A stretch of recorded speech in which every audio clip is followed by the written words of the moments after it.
Now this is going to make some people upset, because today we're going to pull back the curtain of something deep, because you deserve to know the truth behind what so many of us were taught to believe, beliefs that shaped our communities, our culture, and yes, even our oppression.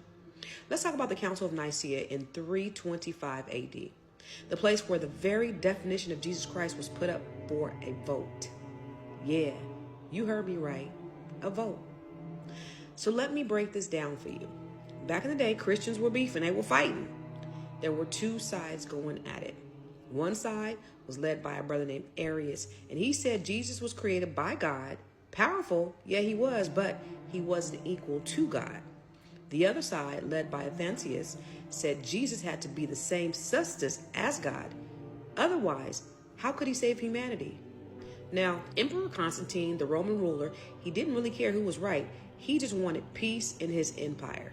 So he called together about 300 bishops. He locked them up in Nicaea, and he told them, y'all got to figure this out. And guess what? They argued, they fought, they debated, and then they voted. They voted on what billions of people would end up believing for centuries to come. They voted on who Jesus was. They voted on what faith would look like across Africa, Europe, and the rest of the world. The majority decided that Jesus was of the same substance as God, and they wrote the Nicene Creed, a creed that churches still recite to this very day. But the minority, those folks who disagreed, they were canceled, they were exiled, and their writings were burned. So let me ask you a question. Do you see what I see?